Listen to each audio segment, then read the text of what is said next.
there's probably, I think, 5 standard tips, what we call sort of sleep hygiene that you can do. And then I'll come on to maybe just some unconventional tips that we've sort of touched on. And we've spoken about many of these. The first thing I would recommend people to do, and this is why when some people say, oh, what about this new sleep supplement? Or, it's 40 quid for this bottle of these new sleep natural medications. I'm going to give it a try. I would say try these tried and true things first before you spend your money on supplements. The first thing is regularity. Go to bed at the same time and wake up at the same time, no matter whether it's the weekday or the weekend. Your brain expects regularity. It thrives best under conditions of regularity. When you give it regularity, you can improve the quantity and the quantity of your sleep. The second thing is get some darkness at night. As I said, we don't get enough darkness in the modern world. And so the trick I would offer, and I don't use it, I don't like the word hack, but the sort of suggestion would be, in the last hour before bed, try this experiment for everyone listening for the next week. Dim down half of the lights or switch off half of the lights or even 3/4 of the lights in your home in the last hour before bed. All of the lights in every room? In all of the rooms, switch off almost all of the light. Now, I'm not suggesting be unsafe and walk around in the darkness in the last hour. That's not what I'm saying. Just dim down, switch off half of the lights. You will be surprised at how sleepy that darkness will make you feel.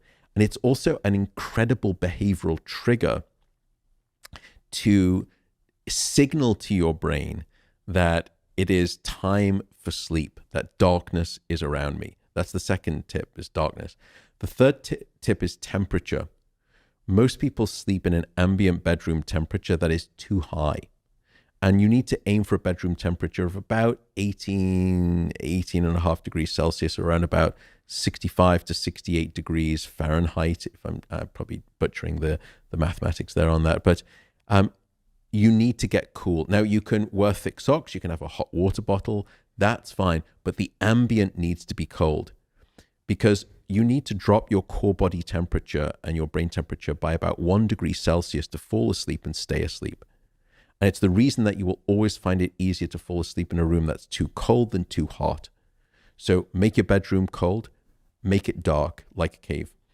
The fourth question would be sort of fourth suggestion would be walk it out. And we've spoken about this, the 30-minute rule, get up, do something different or meditate, don't lie in bed awake for too long.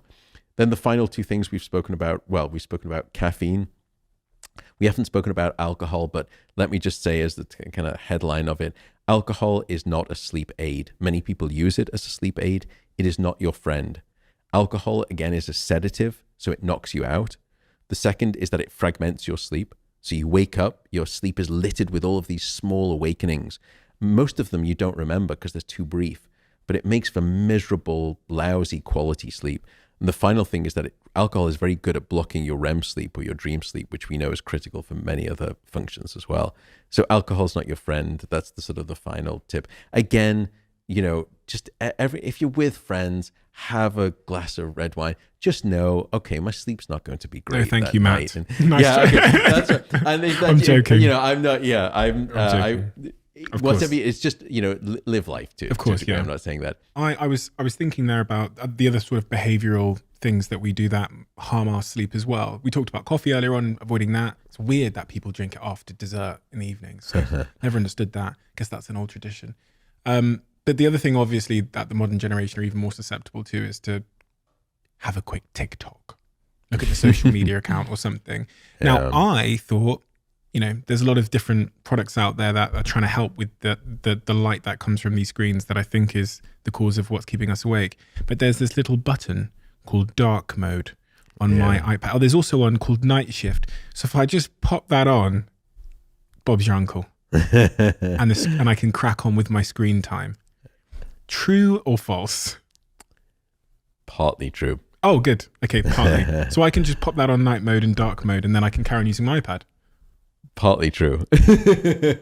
So it turns out that the blue light from screens does have an impact on sleep. So there's a great study done by Harvard Medical School by some colleagues there, and they showed that reading for an hour on an iPad just before bed relative to just reading a book in dim light.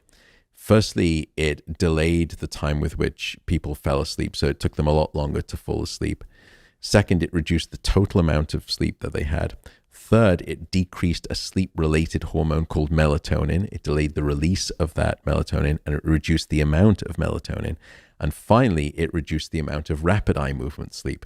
So it had significantly. The significantly. melatonin point, how Yeah. significantly? So it delayed the release by about somewhere between 90 minutes to 2 hours across the individuals. So in other words, your brain wasn't. So what melatonin does, it's called the hormone of darkness, or the vampire hormone, just because, not because it makes you want to bite into people's necks, but because it signals to your brain that it's nighttime, that it's darkness. And so your brain needs the signal of melatonin for it to understand when is it dark. In other words, it needs to understand by way of melatonin when it is time to fall asleep. And when you're bathed in electric light at night, and especially when you're getting blue light from these devices, your brain is fooled into thinking it's still daytime. And when there is light emitting through your retina, coming into your brain, it signals to a part of your brain to hit the brakes on melatonin, and your brain will not release melatonin. So what was happening with this iPad reading is that you were artificially telling the brain it's still daytime, and the brakes on melatonin was still shut on. And so melatonin was not starting to be released until much later. And what was also interesting about that study, by the way, is that when they stopped the iPad reading, the sleep disrupted pattern continued for several days later. In other words, it was almost like a drug, that it had a washout period, that was a blast radius to it. Now, there's been some great work by a wonderful sleep scientist in Australia, Michael Gradazar, and he has added to this story. And he said it's not just the blue light. These devices, the principal function of these devices is that they are attention capture devices. Just like you said, I'm just going to have a wee little TikTok before bed. They are in the attention economy, and all they care about is capturing your attention for a currency, and they make a lot of money from it. What that attention does is that it stimulates your brain. And when your brain is stimulated, it's very difficult for you to fall asleep. And it creates what we call sleep procrastination, where you're lying in bed and you could be perfectly sleepy and you could fall asleep right now. But then you sort of check social media and you think, oh, I'll just shoot that last email. Oh, and then I'll order that last thing on sort of, Amazon. And then you get a text back from your friend and you start texting them. And then you look up and it's now an hour later and you're an hour deficient on sleep. So it's the activation of your cerebral cortex by these devices that is perhaps the more harmful aspect of them regarding your sleep.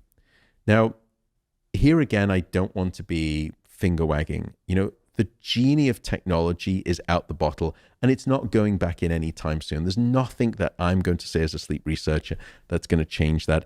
I don't take my phone into my bedroom. I put my phone out in the kitchen and I don't see it until morning. But lots of people do, and fair enough. But there's another rule that I've stolen from another friend called Michael Grandner, who's here in America at the University of Tucson in Arizona. He has this great rule regarding technology, and it's the following, that if you really must take your phone into your bedroom, you can only use it standing up. And what you'll find is that after about 6 or 7 minutes standing up, you think, I'm just gonna sit down on the bed. And at that point, as soon as your backside hits the bed, you're done. You've got to put the phone away. I think it's a great rule of thumb if you need to take technology in the bedroom. I'm going to apply that.